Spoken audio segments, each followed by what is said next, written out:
Hi, guys. Welcome back to another Lighthouse Collective episode. So happy that you guys are tuning in to another one of our episodes.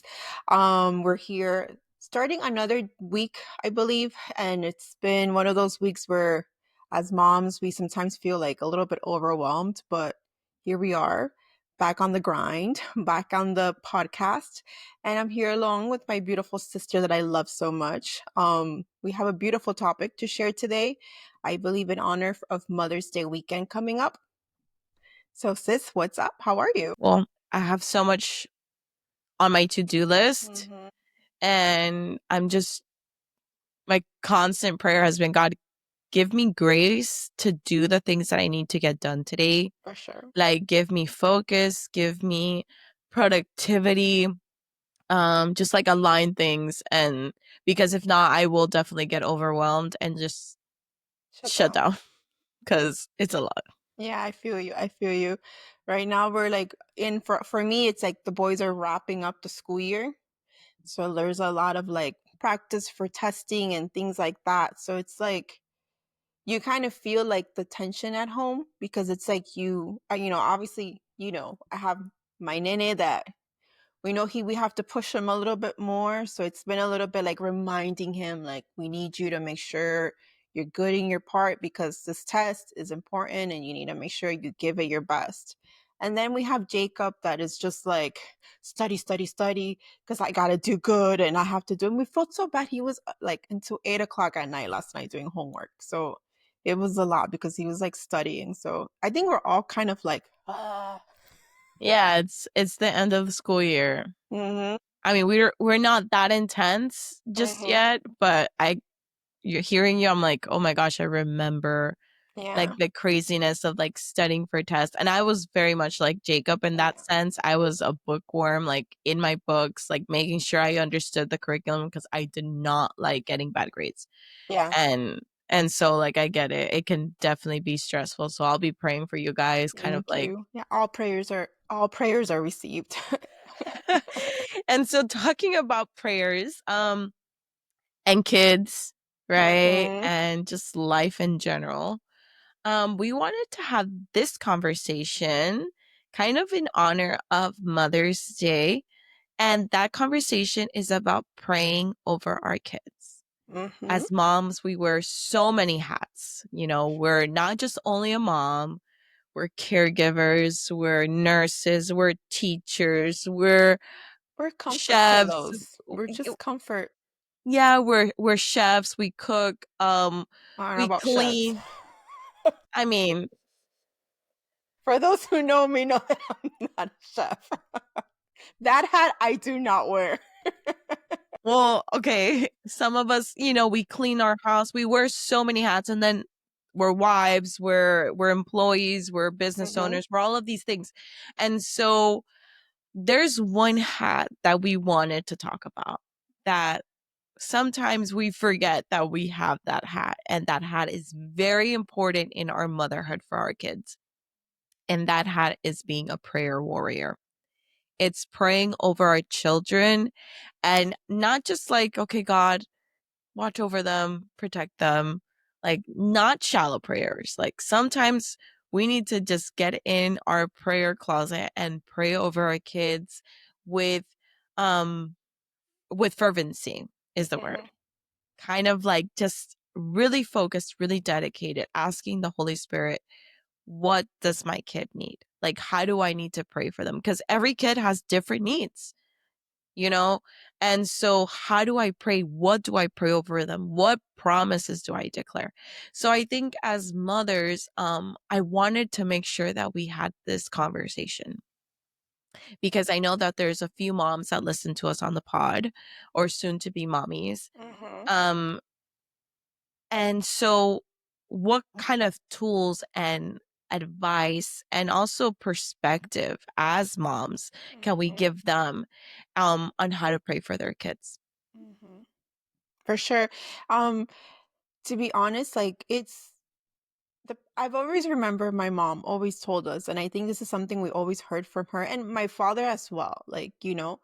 Um, and even my mother-in-law. And there's a saying that they say there's a mom's prayer is very strong. And a mom's prayer, like, is something that is so divine because moms are like, we're just like a special connection with our kid. And it doesn't mean that dads don't have that connection, not trying to downplay dads at all.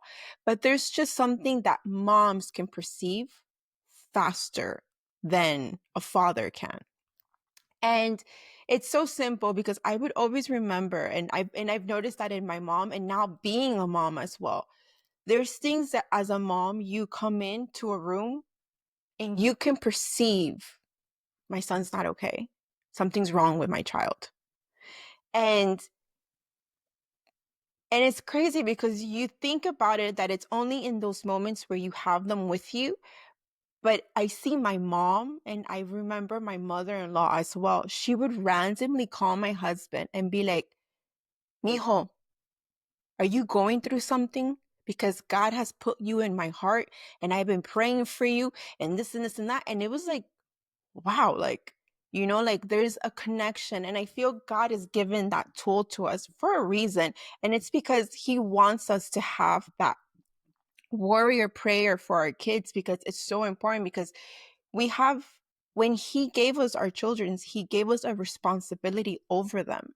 And sometimes that responsibility is not just to feed them, clothe them, provide for them. It's also to have these connections spiritually of prayer for them, praying over them, making sure that they're every step that they take, they're taking it with God's guidance and stuff like that. But I just find it like it's so amazing because now I'm in this experience myself. And a lot of the times I don't know if it's happened to you yet. I know your girls are still young, but there's moments where I've had moments with my kids that my husband can be home with them and he's a great dad. But there's things that I'll come home and I'm like, something's wrong with him. He's off. And he's like, how can you tell? Like, how did you notice? It's just mom. Yeah. And it's amazing because I think it's happened with mommy as you as well. Like sometimes mom just calls you out of nowhere and she's like, are you okay? Because I have a feeling that you're not okay. And I've been praying for you and this and this and that. And I've felt the power of having to pray over you. So I think God has given, especially us moms, this discernment to know when something's up with our kids so we can pray for them and have them in prayer and like really ask God to watch over them. And when we do have those like little feelings inside, it's God gave us a special assignment over our boys and our children. So I'm pretty sure as your girls get older and like they start experience, you're gonna start noticing it because right now, like there's many things like I've told you, there's a reason why they say it's the mom instinct. They don't really say the daddy instinct, even though dad sometimes can perceive certain things. But I've always, in these last few years, I've kind of noticed that dads have a role and moms have a role. And that's why I feel God did such a perfection design on how he did it. And dads are the defenders, the protectors. That is daddy's role for sure. Like, because my husband and I can agree, Max is like they're always there ready to protect and defend, like whatever happens. And then we have what God gave us is that discernment to have like understanding, that intuition, that feeling, okay, something's not okay, something's not right. And I think that's why that power of prayer is stronger over moms than sometimes than dad. It doesn't mean that dads don't pray too, because my dad has been a strong prayer of his children and his kids and his grandkids, but moms have a different connection. So I wanted actually to kick off, right? Mm-hmm. You bring up the subject and you bring up that point that we have a sensitivity. Mm-hmm. And so a couple years ago, God put in my heart really to the moms of the Bible. Mm-hmm. And so I started little by little kind of studying different moms in the Bible because you hear about all these great figures. We hear David, we hear Moses, we hear about, Esther, we hear about Gideon and all of these specific characters, right? Mm-hmm. But the Bible from beginning to end There's is so full many of women. moms. It's Mhm. full of mothers. And the mother that they mostly highlight is Mary, the mother of Mhm. Jesus. But there's So many more, yeah. so many moms in the Bible and how God uses them. But for today's case, I want to focus, and based on what you were saying, on the first mom, Mhm. which is Eve, Okay. and why we have, as women, this sense of spiritual sensitivity Mhm. with our kids and in general. We see a Mhm. lot more women kind of gravitate to the spiritual realm, right? Mhm. Whether that be in Jesus and in the Christian faith, or whether that be in another realm of spirituality that exists. But we see that it's a women are gravitated towards spirituality much more than men are. And it's because when the fall happened, so when sin came into the world, the serpent spoke to Eve. Why didn't he speak to Adam? Why didn't he speak to Adam? Why did he speak to Eve? She was more susceptible, more vulnerable, Mhm. more open to the Mhm. conversation. And so he speaks to her. She looks at the fruit, she takes it, gives it to her husband. That he takes it. And then so sin comes into the world. To the point of why this is so important, this conversation is going to be so key for so many moms, is because when the sin finally comes into the world and God finds out and God gives each a punishment for their disobedience, there's a specific one that really stood out to me. And it was the hostility that he placed between the serpent and the woman. If we look back at creation, creation lived in harmony. Mhm. Everything lived within each other and everything Yeah, it's lived in perfection. peace. There Mhm. was no violence, there was no anger, there was none of that. That came Mhm. after the fall. There was no Mhm. shame. And so the first word towards uh, a negative thing of harmony is the word hostility that he uses towards the punishment between the serpent and the woman. And so it says in Genesis 3, verse 15, I will put hostility between you and the woman. God is speaking to the serpent. And between your offspring and her offspring, he will strike your head and you will strike his heel. And God gave me a very profound picture about what motherhood would entail. And it's that from that moment on, the serpent, which is the enemy, Satan, and the woman would constantly be in battle because the serpent is not going to want her to thrive, nor her Mhm. offspring to thrive, because that verse is also a foreshadowing of Jesus to come, because Jesus would come from a woman into the earth to strike his head. And so from that moment, God is so perfect in his creation and his ways and his just as in his deliverance. He's the perfect author.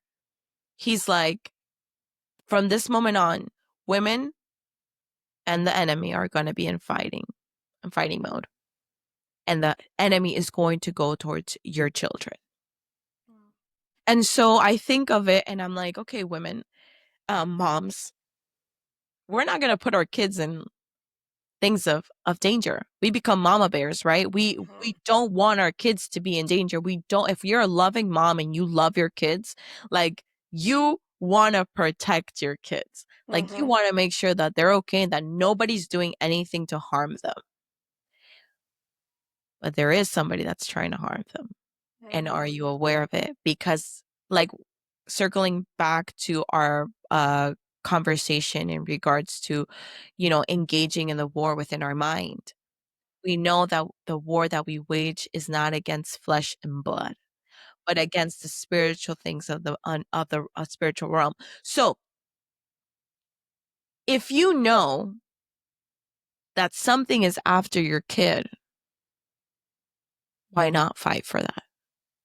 And so, like that, when you're saying that, we have that sensitivity. And so we know when our kid is dealing with something. We know when, they're falling into a depression, or where they're having anxiety, or where they're scared, or where they're worried, or where something is, it's just off. Because even though Emma and Sophia are only 3 and 1, Mhm. I still can sense when she just doesn't want to be touched right now. She's a little sensitive right now. I think she just needs comfort. She's loved right now. She just needs to feel our presence and not feel reprimanded, not feel pushed. Um, when she walks into a place, I can see when When she's she's comfortable comfortable, when she's and not when she's comfortable. not. And being Mhm. able to be there with her and just offer her whatever it is that she needs at that moment. And so and I know that that will gradually grow, as you've seen with your kids. Mhm. Then it's like, "Oh, wait, she's dealing with something." Yeah. And You know, eventually get to where my mom's at, that she doesn't even live with us, but she's still, there's it's a like sense there's there. something there that calls Mhm. her and tells her, pray for them. Yeah, They're going through something, pray for them. exactly. And so praying for our kids is a hat that we need to wear every day, Mhm. and sometimes throughout the whole day, Exactly. wear that hat, because our prayers are not in vain. Our prayers don't go unheard. And it says in the word, I have to find the address of the Bible verse, but it says the prayer of the earnest has the power to heal. Mhm. There's something about praying earnestly, praying for your kids, praying in the name of Jesus, that it Mhm. has power that is unleashed. And so, Steph, I wanted to ask you, you're in a different stage, Mhm. right? With your kids. Your kids are going into their adolescence, um, almost teenagers. And so I wanted to ask, how has your prayers for them shifted throughout the years? Like, how did you start praying with your kids in the beginning? And then how are your prayers today? Okay. Yeah. Prayer, definitely they do shift. And it's really, like, the key here, I think, is like, when you have your small children's the way that you have Sophie and Emma right now, there's still a lot of the world and innocence that they have not learned and seen yet or observed yet. So the prayers around them, it's more of God, watching over them, protecting them, giving them wisdom, giving them certain things. But when you're in my age, when you're starting to notice that they have started to see, hear, and experience the world, because obviously they have friends, they have, connections to the outside world now. And it's more of a, and I'm not saying that you have to get, I feel your prayers have to be strong regardless of whatever stage you are in your parents as parents. But I do see that once you get to this part of life, and especially now because our kids, it's very different from how you and I grew up. Um, they have such easy access to everything. So before, mom and dad can protect us from certain things if they didn't want us to be around it, like they knew how to kind of be able to maneuver, even though back then they felt like, oh, but now it's such an easy access to so many things. So my prayers for them have changed in many ways, because in right now where I am at with them, I don't want to be that mom that tells them, don't do that, don't do this, you're not allowed to do that, you're not allowed to do this. But my prayers are more of, God, give them the wisdom, give them the discernment to see through your eyes, hear with your ears, and speak with your mouth. Because I don't want them to allow what they have around them consume them. And I don't want to be that mom neither that is prohibiting them, because I want them to see and experience so they can say, you know what, mom wasn't telling me this because she was being mean or she just didn't want me to know about this. It's because there is something wrong here when I do this. Like I'm getting that conviction. And I feel like, and I have had that experience a lot with my older one, that when he does certain things, I'm so grateful and thankful that God has given him the ability of conviction.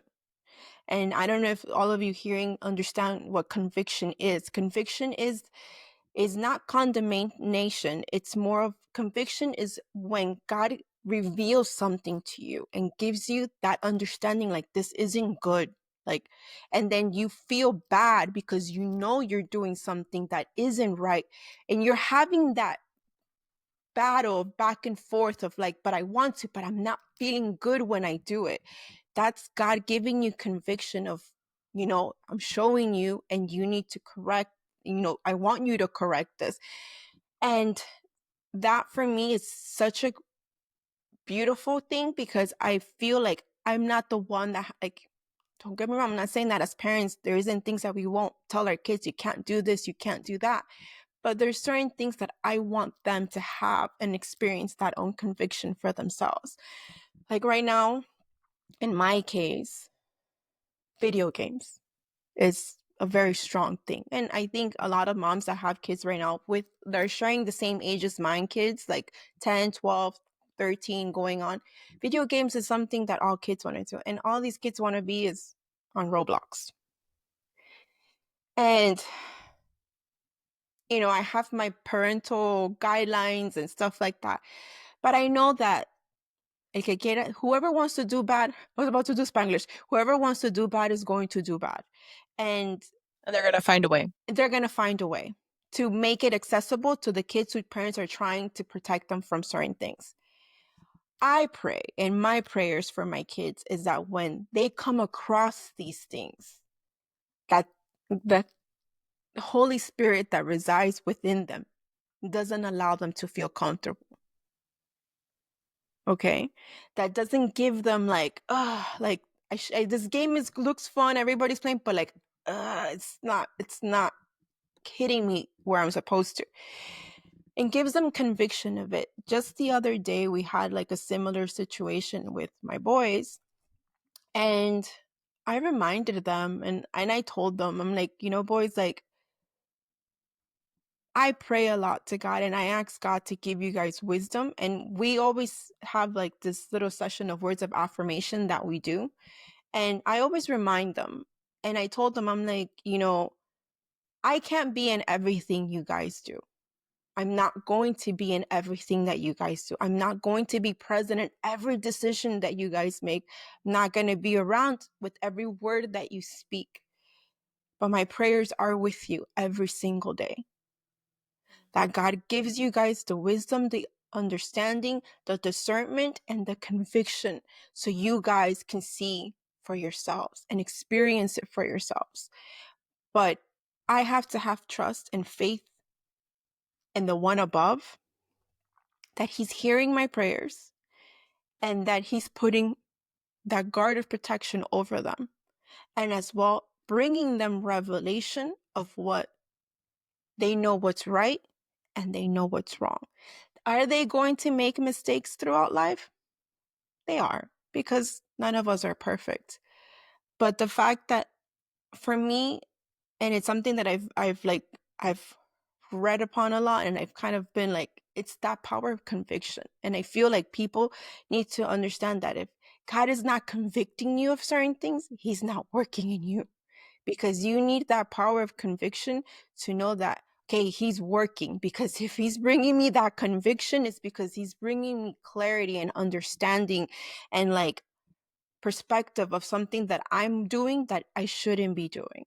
So that's like right now where I'm at my prayer with my boys, because like I said, we're entering a stage where in a few years, like give or take 2 or 3 more years, especially my younger one, that he's more of a social one, he's going to want to go out with his friends and do things with his friends.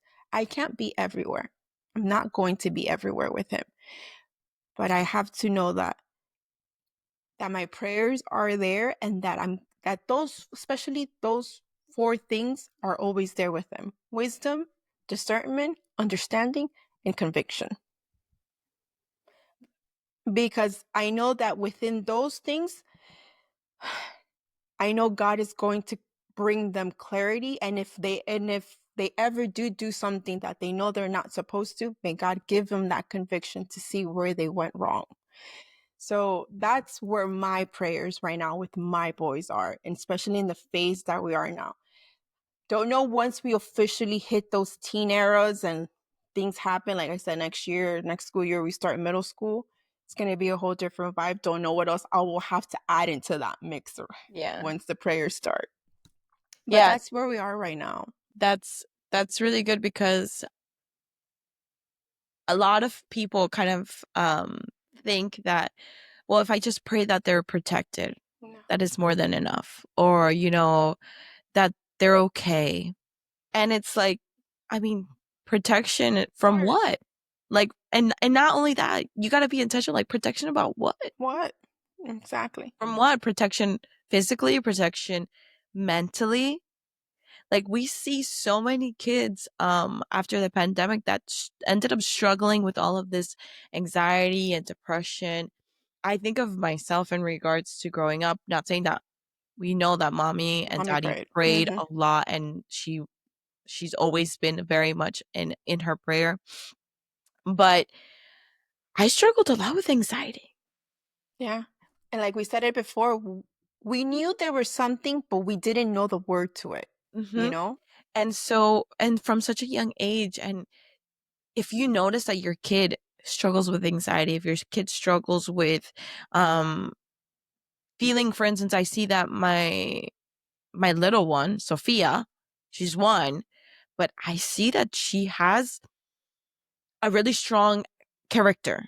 She's very like, I Determined. want determined and I want to Determined do is it, the word. and even though I try to correct her, it's like you're not talking to me. Very in a way can be defiant.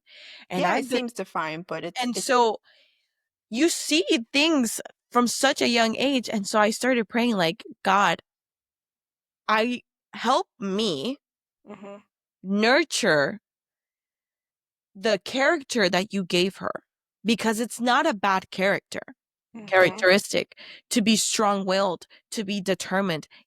Those are good things to hmm have. But I tell him, God, that she be determined, strong-willed in the things of your kingdom, Amen. and help me nourish them, that I'm not bringing her down and telling her stop being like that, hmm but I'm in a way guiding her to use that characteristic for the things of his kingdom, for things hmm that are going to bring him glory. Exactly. And so I see that in Emma. I see Emma is very sensitive emotionally. Yeah. If there's a shift emotionally within the household or around her, in people that are in her, she's an empath. hmm Like, I am coming to notice that she is empathetic. Like, she has empathy for people. And hmm so her mood shifts for whatever mood that's in her environment. So if people are sad, you'll start seeing that she has She a little bit, perceives more. so she perceives it more, and so she has outbursts of emotionally. hmm And so I'm coming to understand, I'm like, oh, she's not having an outburst or a tantrum without cause. It's because she's feeling hmm that there is a shift in the atmosphere. And so, since she still doesn't know how to verbalize it or even understand it, because people don't reach emotional maturity, that part of the brain doesn't develop until 24.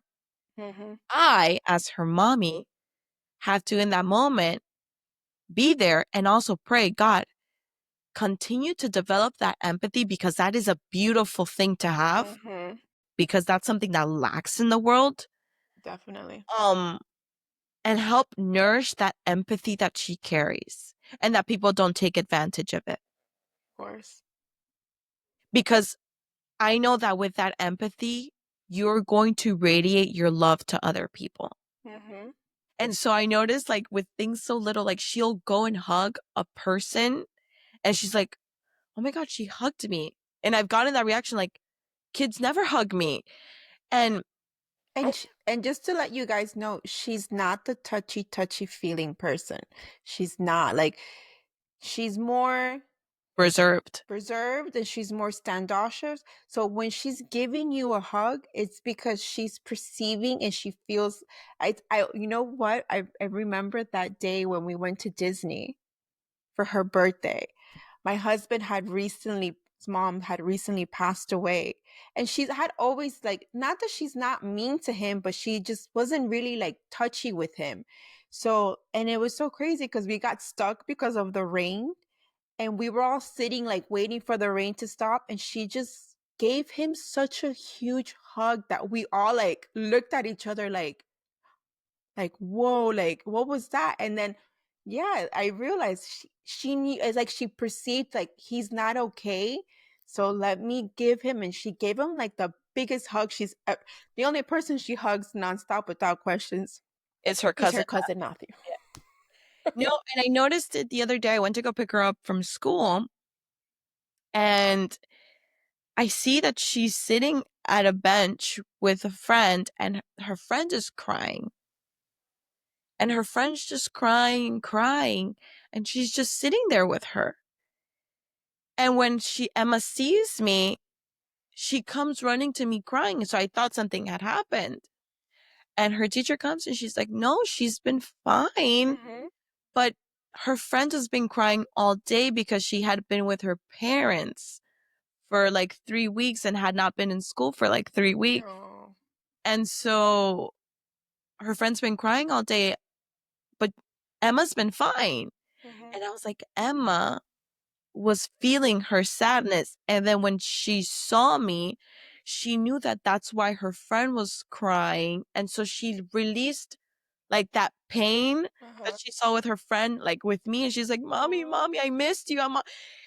And I was like, wow, her sensitivity to what somebody's crying or what somebody's feeling Mm-hmm. is, I'm like wanting to cry right now. Cry, yeah. Like, it's such a beautiful thing that I know God is going to use for Exactly. his kingdom.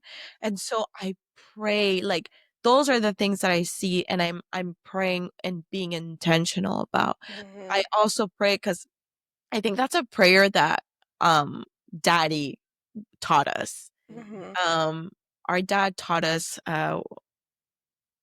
to pray for wisdom, Mm-hmm. to pray for understanding, Mm-hmm. to pray for discernment, and for knowledge. Mm-hmm. And I remember when he would pray for that over me, I was like, like, I Why does don't he get pray it. this for Like, me? and he would tell us exactly what each word meant, but I didn't grasp You it. didn't grasp it, yeah. Yeah. And then now that I'm older, I noticed that those words flow out of my mouth and I'm praying those things over my kids, Mhm. but now I know what they mean. Now you I'm know. praying wisdom, not worldly wisdom, but godly wisdom. Wisdom, And exactly. wisdom for godly wisdom comes from one key thing, which is something else I pray over my girls. Mhm. It's godly fear Mhm. is the root of wisdom. Exactly.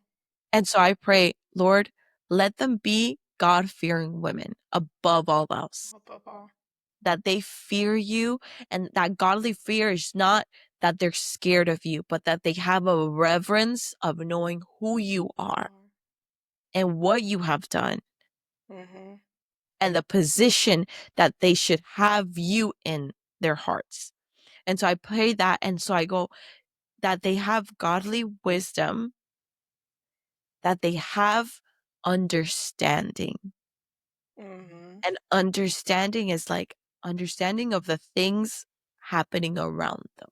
Mhm. Kind of like what you're saying, like, oh, wait, I get why that's wrong. Yeah. Because like conviction gives understanding. Mhm. Understanding. Give them discernment. Give them knowledge. And I say, give them knowledge of the truth of who you are. Mhm. Because they're going to gain knowledge on the world, academically the and internet, the world, but, it like, has. let them have knowledge of who you are. Because with those things, and I have to add now conviction, Mhm. because that's such a good one, um, that I had never thought about. Yeah.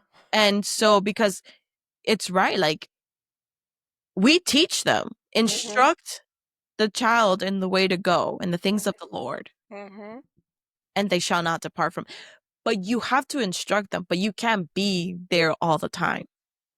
When they're in school, you're hoping and wishing That they're going to do the right. they're doing the right thing, but you Mhm. can't be there to, hey, hey, Mhm. stay in line. Hey, hey, remember, we don't do that. And so that conviction is like, wait, mommy and daddy have always told me Mhm.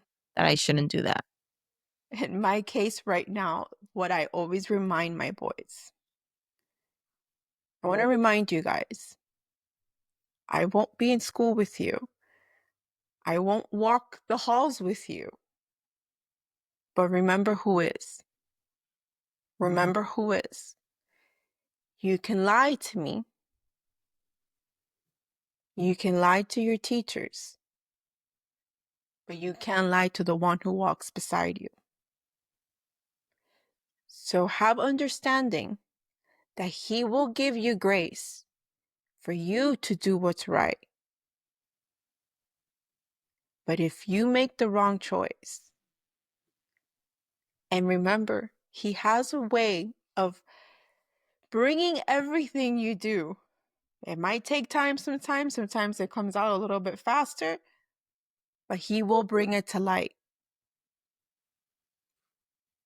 Just know that when it does come to light, if it came out to light because He brought it out to light and you didn't tell me, the consequences are different. And I told them, and I always remind them because obviously right now I feel like at times like in a blink of an eye, they're going to be adults.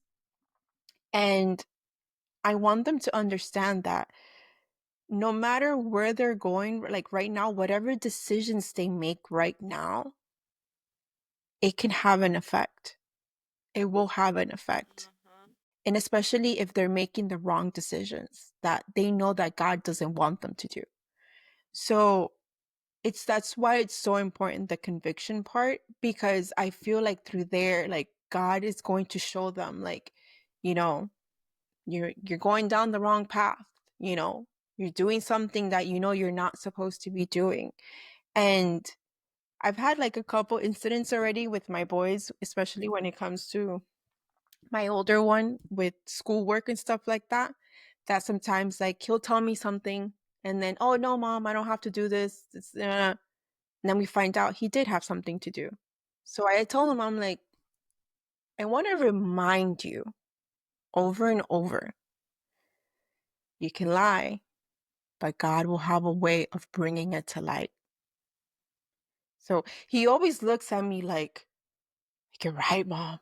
So these are things that he's taking in because I know and I feel it in my heart that as he gets older, he's gonna be like, nah, I can't do that because I remember that every time I did something like this, God made sure to reveal it. So I need to be honest and transparent in what I'm doing, even if it's going to make the person upset.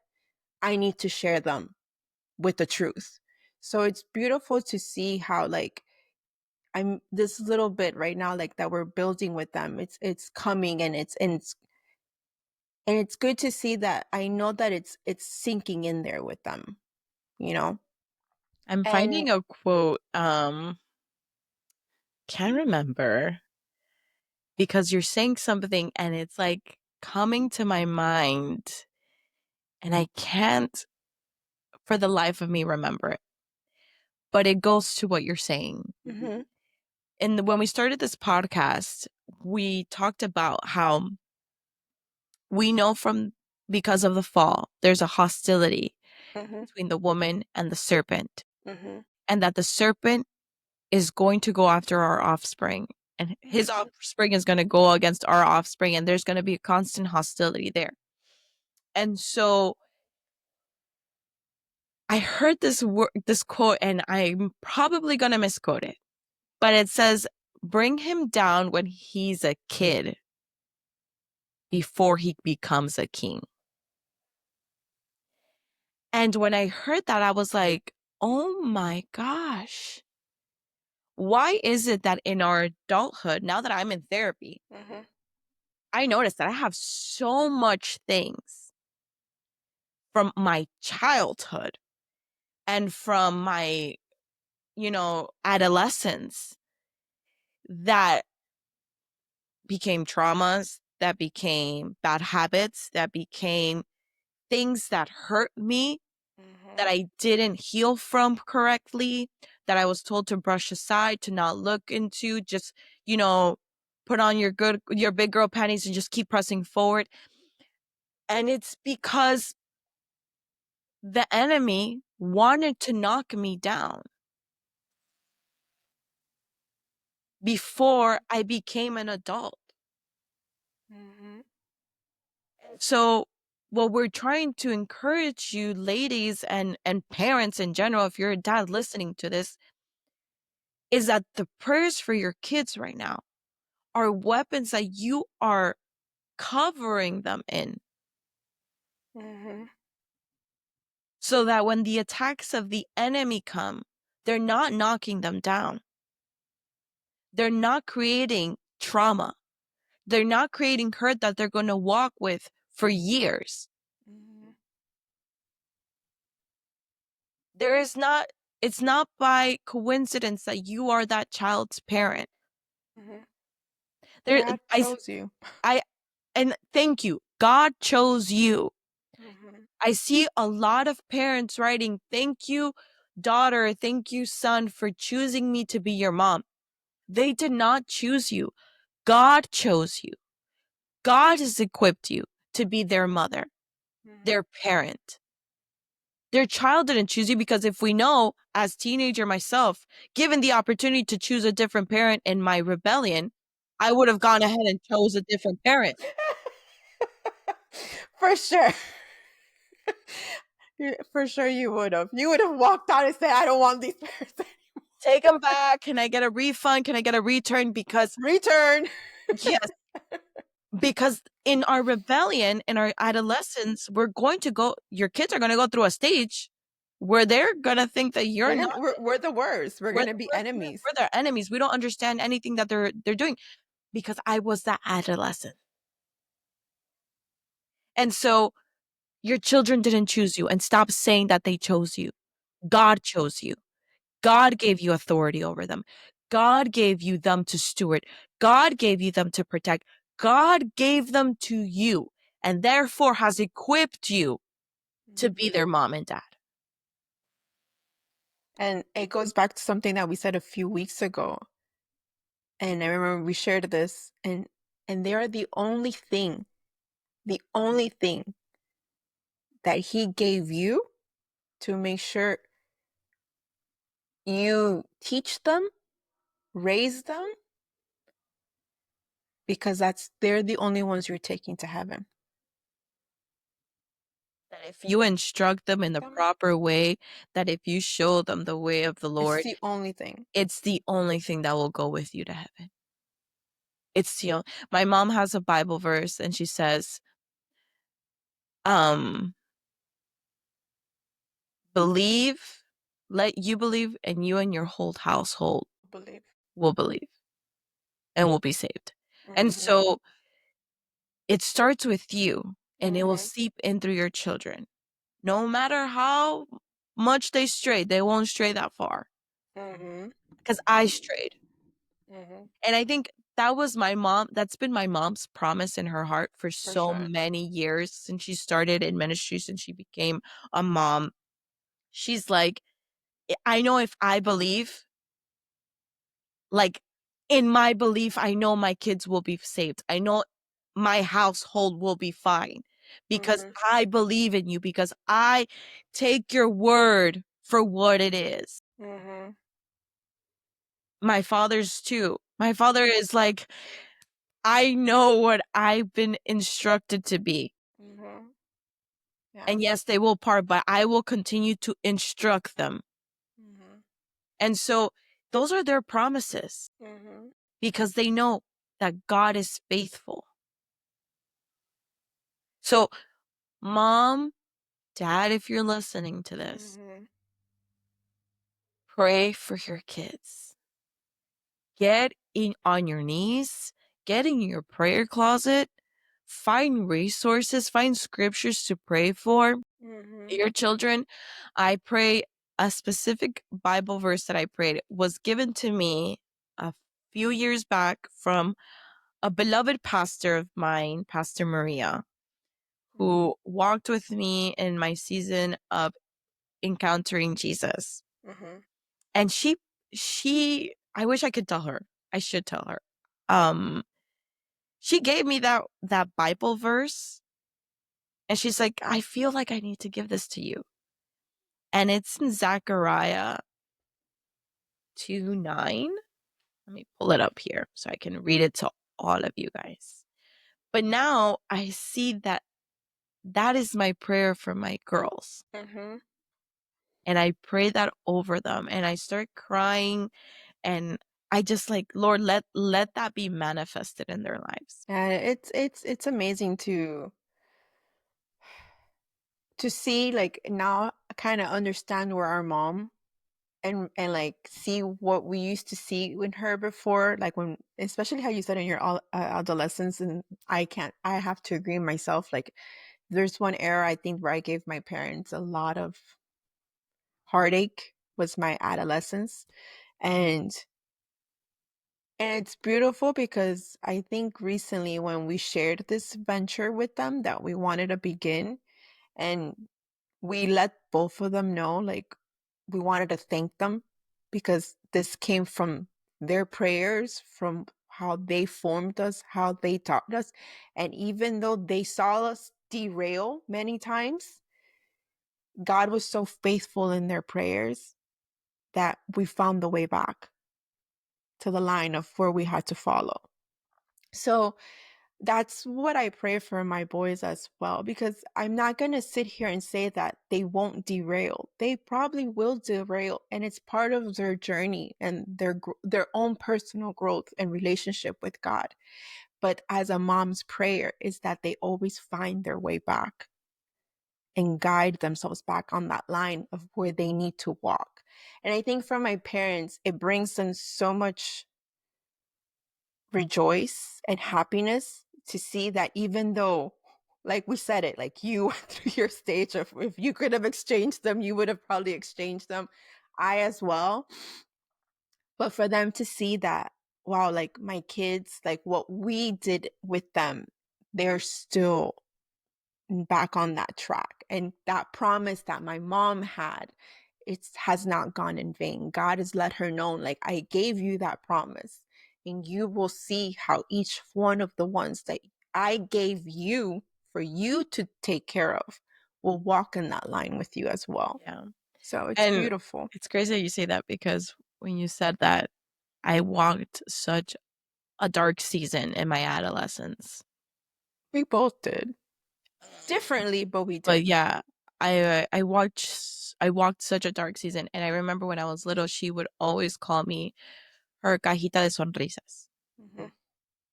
And when I went through my stage of depression and like suicidal thoughts, she told me, I used to call you that. And I saw as you grew up, the light being dimmed Mhm. and the joy being removed. Mhm. But I prayed and I prayed and Mhm. I prayed that it wouldn't be gone. Mhm. And I thank her for those prayers because Mhm. it wasn't gone. And I was able to refill the light. And now my prayers for myself is make it burn. Mhm. That wherever I walk, that light is shown. Mhm. I know that my joy is comes from the Lord. Mhm. Will life be easy? No, but I can live in joy because of I know who he is. Exactly. And so I thank my mom for those prayers because they saved me. Mm-hmm. And I know that she's prayed prayers for you that have Of saved you. course. And but this is where I'm saying, like, as a kid that had a praying mommy, Mm-hmm. I thank her for those prayers. I thank my dad for his prayers because they saved us and they brought Definitely. us back. Definitely. And now I want to be that for my kid. I want to be that for my children. I want to be a mom that prays because I know that my prayers can save them. Exactly. Exactly. I think we can end it there because I'm like, You're not gonna read this the verse that Maria gave you. I didn't mean to make you so emotional, but while you were waiting, I was like, you know what? Like, I want to share because for me, like, my mom and my dad, like, like we both can agree. Like, we've caught. I think all four of us, some way, somehow, have derailed, and I know we all have our a journey, each of us to walk. But we're so grateful and thankful because their prayers never stop for us. In the midst of everything that we go, our ups and our downs. And my mom and my dad are, we can call true warriors of the word because they truly have been an example for us to follow. Not perfect because none of us are perfect. We all make mistakes. But they have shown us what it is to be a true soldier, to walk with God. And we know that a lot of what we've gone through may had not been for their prayers and that support that we needed through those moments, we probably would have not been where we're at right now. And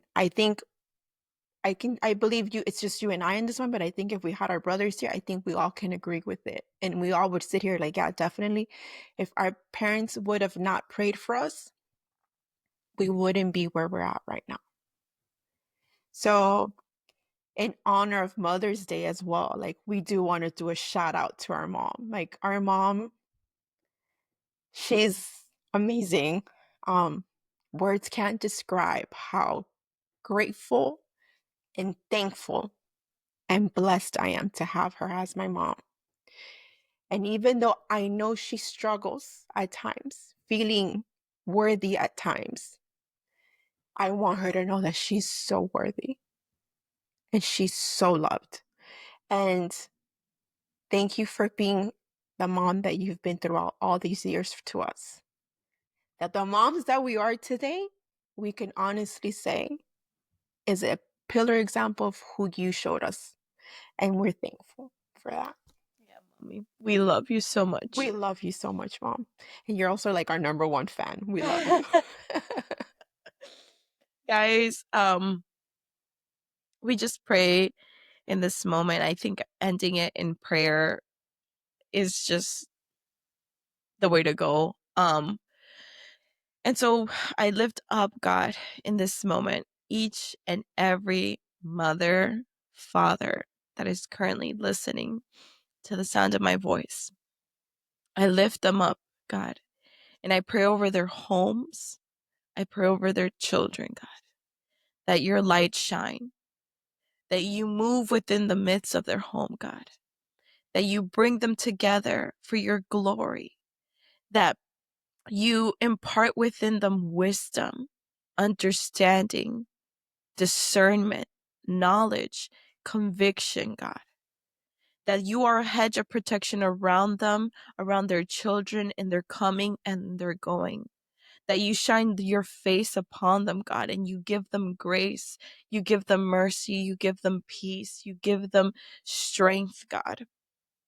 Lead every one of these families, God, to you, God. And in Zechariah 2:9, it says that you are a wall of fire. around them, and that you will be the glory within them, God.